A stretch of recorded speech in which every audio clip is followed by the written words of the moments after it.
Hello বাচ্চারা, আমার চ্যানেলে সবাইকে স্বাগত। দেখো, আজ আমি তোমাদের জন্য কত সুন্দর সুন্দর রং বেরঙের সব ছড়া নিয়ে চলে এসেছি। এই রং বেরঙের ছবিগুলো দেখবো আর আমরা ছড়াগুলো মুখস্থ করব, তাই তো বাচ্চারা? চলো শুরু করি। কি আছে প্রথমে? কি আছে? টাপুর টুপুর বৃষ্টি পড়ে, টাপুর টুপুর নদে এলো বান, শিব ঠাকুরের বিয়ে হলো, তিন কন্যে দান। দেখো, শিব ঠাকুরের বিয়ে হয়েছে তিনটি কন্যের সঙ্গে, তাই তো? এক কন্যে রাধেন বাড়েন, এক কন্যে খান, এক কন্যে গোসা করে বাপের বাড়ি যান। দেখো, এখানে শিব ঠাকুরের সঙ্গে এই লোকটির তিন মেয়ের সঙ্গে বিয়ে হচ্ছে। তাহলে কি সুন্দর মালা বদল হচ্ছে। দেখো, শিব ঠাকুর সেজে গুজে বিয়ের পিঁড়িতে বসে পড়েছে, আর এখানে তিন কন্যাও বসেছে। তারা এক কন্যা কি করে, সে শুধু রাঁধেন, আর এক কন্যা তো খায়, আর এক কন্যা রাগ করে শুধু বাপের বাড়ি চলে যায়, তাই তো? আর এখানে কলা আছে, কলা গাছ আছে, তার মধ্যিখানে বিয়ে হচ্ছে শিব ঠাকুরের। দেখেছো, শিব ঠাকুরের মাথায় কত বড় জটা বেঁধে রেখেছে।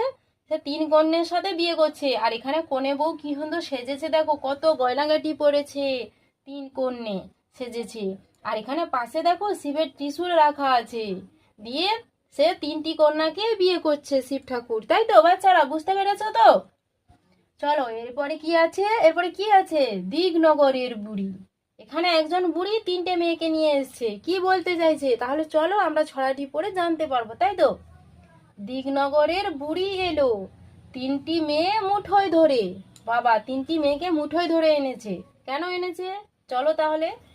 একটি সেকে একটি বাড়ি, একটি ভালো রান্না করে, ওরে সালা মিহি সুতো কাটতে পারি, ঘরের কাজও করতে পারি।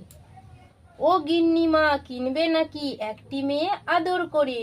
দেখো, গিন্নি মায়ের কাছে এই বুড়িমা তিনটি মেয়েকে নিয়ে এসেছে, যাতে গিন্নিমা একটি মেয়েকে কিনে নেয়, তাই তো?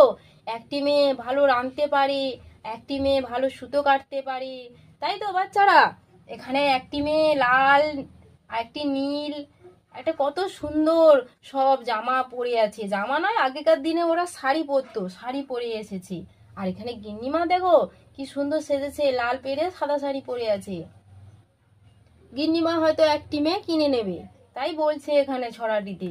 আর এখানে তারা অনেক রাস্তা হেঁটে হেঁটে গিন্নিমার বাড়িতে এসছে। ওই যে দূরে দেখো রাস্তা দেখা যাচ্ছে, ওরা অনেক দূর থেকে গিন্নিমার বাড়িতে এসেছে।